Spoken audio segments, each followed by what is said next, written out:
الحمد لله حمدا كثيرا طيبا مباركا فيه، الصلاة والسلام على محمد رسول الله صلى الله عليه وسلم.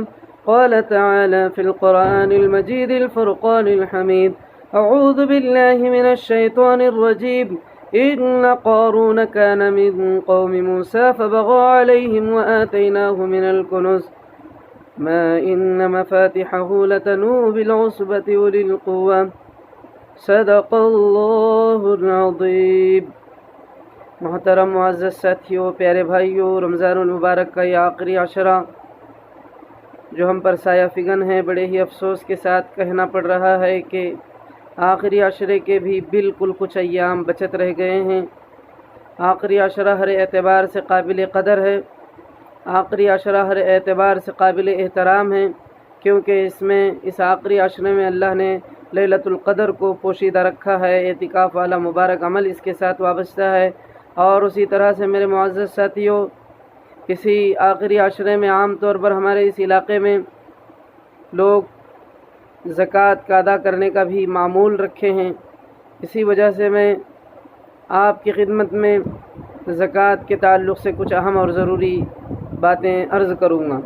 عزیز ساتھیوں، اللہ تبارک و تعالیٰ نے جن لوگوں کو صاحب ثروت بنایا، صاحب مال بنایا، جن کو اللہ نے دنیاوی نعمت سے نوازا، یہ خوش بختی اور خوش نصیبی کی بات ہے.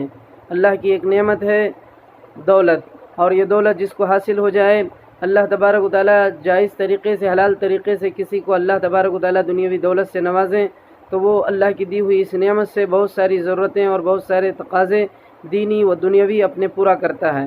یہاں تک کہ وہ اپنی بیوی بچوں کو خوش رکھتا ہے اور اچھے کھانے اور اچھے کپڑے اور اسی طرح کی اچھی زندگی گزارنے کا اللہ تبارک و تعالیٰ کی طرف سے اسے اس مال کے ذریعے سے اللہ تبارک و تعالیٰ سبب اور ذریعہ بناتے ہیں. تو میرے معزز ساتھیوں، یہ اللہ کی طرف سے دی ہوئی دولت ہے، اور اس دولت کی نعمت اور قدردانی اسی میں ہے کہ اللہ کی دی ہوئی اس نعمت میں سے غریبوں، محتاجوں، ضرورت مندوں، حاجت مندوں، یتیموں، اسیروں، مسکینوں اور بیواؤں کا مکمل طریقے سے حق ادا کیا جائے. عزیز ساتھیوں، اللہ تبارک و تعالیٰ کی اس نعمت کو اگر ہم نے جو زکوٰۃ کی شکل میں اللہ نے ہم پر فرض فرمایا ہے، بہت سارے لوگ یہ سمجھتے ہیں کہ زکوٰۃ جو ہے ہمارے لیے مشکل ہے. میرے معزز ساتھیوں، کوئی ٹیکس نہیں ہے، کوئی مشکل نہیں ہے، کوئی بڑی چیز نہیں ہے، یہ آسان ہے. اور وہ بھی سال میں ایک مرتبہ، سال گزرنے پر اس مال پر اللہ تبارک و تعالیٰ 2.5% جو ہے آدمی کے ذمے جو ہے زکوٰۃ فرض فرمائے ہیں. اور یہ زکوٰۃ بہت عمدہ عمل ہے. جو شخص زکوٰۃ دیتا ہے وہ اپنے مال کو صاف کرتا ہے اور اپنے مال کو بڑھاتا ہے. زکوٰۃ کے دینے سے آدمی کا مال گھٹتا نہیں ہے، بلکہ آدمی کا مال بڑھتا ہے. سود سے آدمی کا مال گھٹتا ہے، زکوٰۃ سے آدمی کا مال بڑھتا ہے. میرے معزز ساتھیوں، زکوٰۃ کے عمل کی اہمیت کو آپ اس واقعے سے اندازہ لگا سکتے ہیں. نبی پاک صلی اللہ علیہ وسلم کے دنیا سے پردہ فرما جانے بعد صدیق اکبر جو اول خلیفۃ المسلمین بنائے گئے، اس وقت میں بعض لوگوں نے زکوٰۃ کے دینے سے انکار کر دیا. تو اس وقت میں اکثر صحابہ اکرام کی رائے تھی زکوٰۃ نہ دینے والوں کو نہ چھیڑا جائے. ایسی صورت میں صدیق اکبر رضی اللہ تعالی عنہ جو امیر المؤمنین تھے، مسلمانوں کے خلیفہ بنائے گئے تھے، تو انہوں نے اس کو بالکل تسلیم نہیں کیا. یہاں تک کہ آپ نے فرمایا کہ زکوٰۃ نہ دینا تو دور کی بات، نبی علیہ السلام کے زمانے حیات میں جو زکوٰۃ کے جانور کے ساتھ جو رسی دیا کرتے تھے، اگر کوئی شخص اس رسی کو دینے سے بھی انکار کرے، میں اس سے بھی جنگ کروں گا، اس سے بھی قتال کروں گا، اس سے بھی میں جہاد کروں گا. تو میرے معزز ساتھیوں، اس سے آپ اندازہ لگا سکتے ہیں کہ اسلام کے اندر زکوٰۃ کا کتنا اہم رول ہے. میرے معزز ساتھیوں، جن لوگوں کو اللہ تبارک و تعالیٰ نے مال سے نوازا ہے، یہ اللہ کی نعمت ہے. اس مال کی قدردانی اسی میں ہے کہ اس میں حقداروں کا حق ادا کیا جائے. اگر اس میں حقداروں کا حق ادا نہیں کیا گیا تو کیا معلوم ہے، آپ اس بات کو سوچ کر کے اپنے ذہن میں رکھ کر کے اپنی زندگی گزاریے کہ اللہ تبارک و تعالیٰ کا شکر ہے کہ اللہ تبارک و تعالیٰ آپ کو صاحب ثروت، صاحب مالدار بنایا، جس سے آپ اپنی دنیاوی ضرورتیں پورا کرتے ہو، جس سے آپ اپنی بیوی اور بچوں کی خواہشیں اور ان کے جذبات کو اور ان کی جو ہے جائز مقاصد کو پورا کرتے ہو. اگر خدا نخواستہ اگر اللہ تبارک و تعالیٰ تم کو صاحب ثروت بنانے کے بجائے تمہیں زکوٰۃ دینے والے بنانے کے بجائے لینے والا بنا دیتا، غریب بنا دیتا، مفلس بنا دیتا، اسیر بنا دیتا، یتیم بنا دیتا، مجبور بنا دیتا، لاچار بنا دیتا، بجائے تمہارا ہاتھ بلند ہونے کے، دینے والا ہاتھ ہونے کے، اگر لینے والا ہاتھ بن جاتا تو تمہارا کیا حال ہوتا؟ اسی لیے اللہ کے شکرانے میں اللہ کا کتنا بھی شکر ادا کریں تو کم ہے۔ اسی لیے میرے معزز ساتھیوں، جن لوگوں کو اللہ نے دولت سے نوازا ہے وہ فقر نہ کریں، وہ یہ نہ سمجھیں کہ یہ میرا ہے، یہ میرا ہے۔ ارے میرا سمجھنے والا ایک اور بھی تھا کسی زمانے میں، جس کو قارون کہا گیا، جس کا ذکر اللہ نے قرآن میں بیان کیا، اور اس نے بھی یہی کہا جب اللہ کے پیغمبر موسیٰ کلیم اللہ نے جب اس سے زکوٰۃ نکالنے اور زکوٰۃ کا حق ادا کرنے، مال کا حق ادا کرنے اور غریبوں کا حق ادا کرنے کا حکم فرمایا، تو قارون لعین نے بھی حضرت موسیٰ علیہ الصلاۃ والتسلیم کے ساتھ ایسے ہی بیہودہ اور اسی طرح کے الزام تراشیاں والی باتیں کی۔ تو اس وقت میں اللہ تبارک و تعالیٰ نے اس کے تعلق سے قرآن میں فرماتے ہیں ان قارون کان من قوم موسیٰ فبغى علیہم وآتیناہ من الکنوز، قارون کے پاس اتنے خزانے تھے، بڑے بڑے بہادر اور طاقتور لوگ اس کے خزانوں کی چابیاں اٹھا کے گھوما کرتے تھے،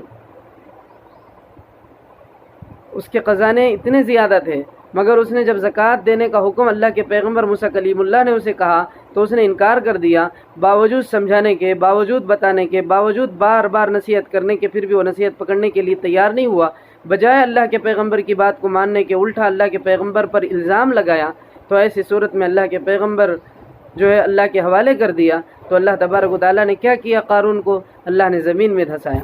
جب اس کو زمین میں دھسایا جا رہا تھا تو قارون کہنے لگا کہ موسیٰ تم اور تمہارے بھائی میرے مر جانے بعد میرے خزانے سے عائش کرنا چاہتے ہو۔ اللہ کے پیغمبر موسیٰ کلیم اللہ نے کہا اس کے خزانے کی صندوق اس کے سر پر لا کے رکھ دو۔ علماء نے لکھا ہے اس کے بعد اس کے صندوق اس کے سر پر لا کے رکھ دیے گئے اور یہ زمین میں دھستا چلا گیا۔ مصر کے علاقے میں یہ شخص دھستا گیا۔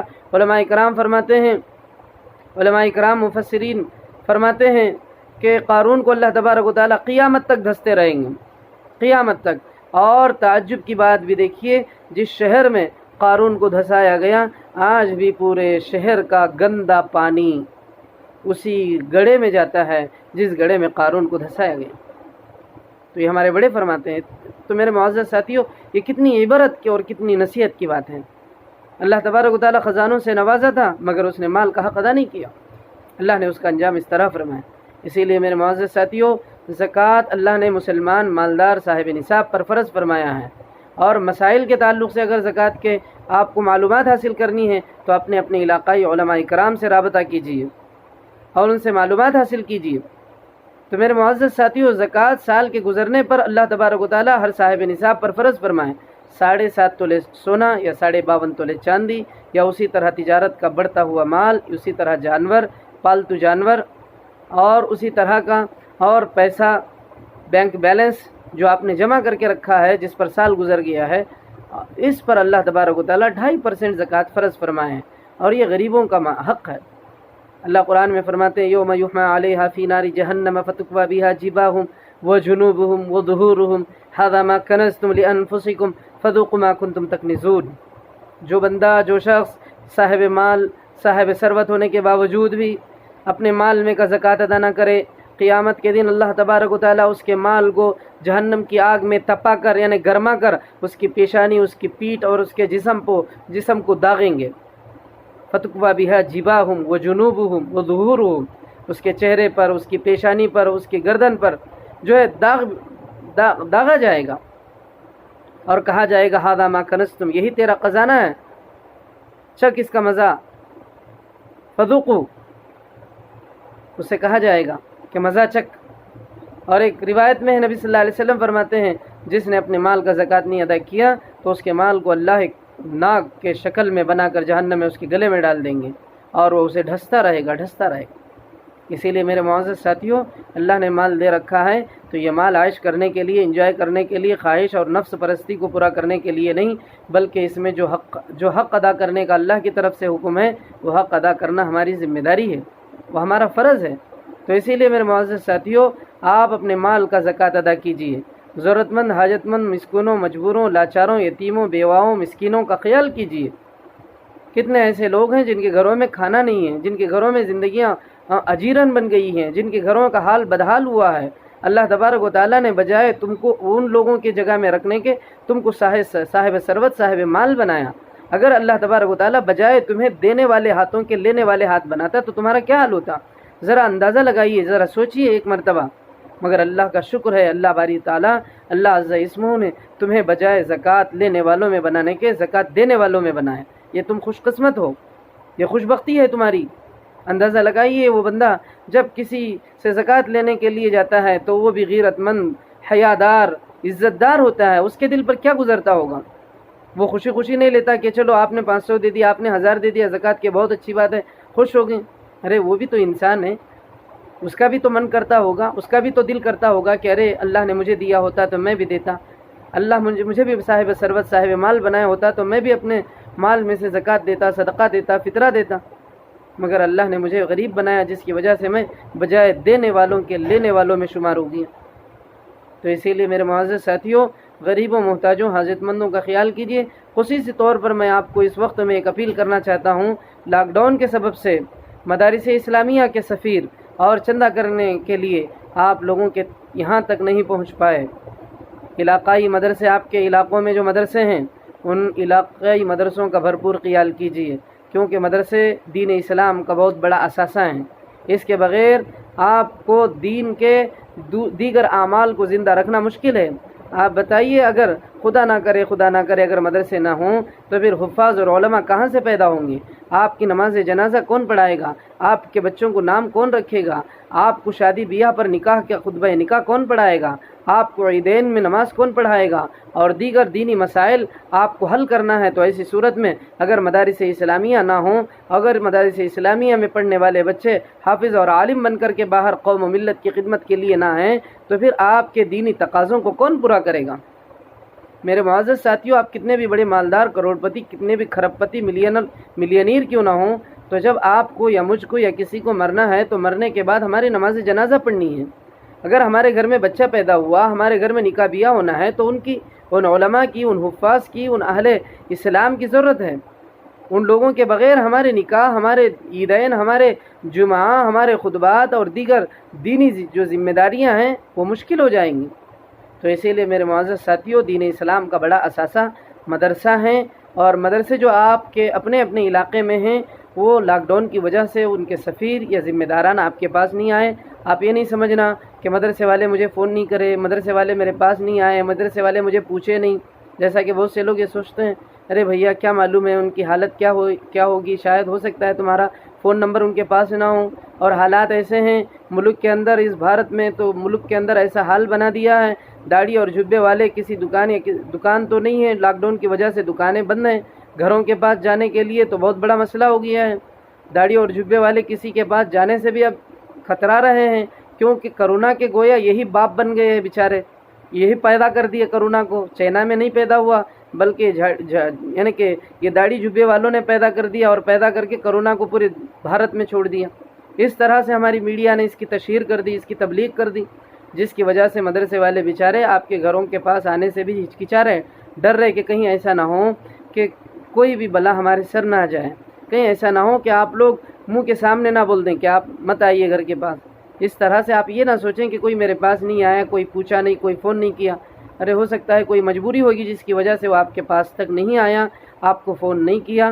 آپ کا فرض بنتا ہے، آپ کی ذمہ داری بنتی ہے، آپ کے جو علاقے میں جو مدرسے رہتے ہیں ان مدرسوں کا بھرپور تعاون کیجیے، ان کی امداد کیجیے۔ آپ اپنی زکوٰۃ جس کو اللہ نے آپ پر فرض فرمایا ہے اس میں سے جس طرح سے جو ہے آپ اپنے حساب سے علاقائی لوگوں اور مدرسوں اور غریب و مفلسوں پر جو ہے اپنے زکوٰۃ کو لگائیے، اس سے آپ کو بڑا اجر ملے گا انشاءاللہ۔ آئندہ دنوں میں بھی اسی زکوٰۃ کے عنوان پر اور کچھ باتیں اہم اور ضروری آپ کی خدمت میں عرض کروں گا۔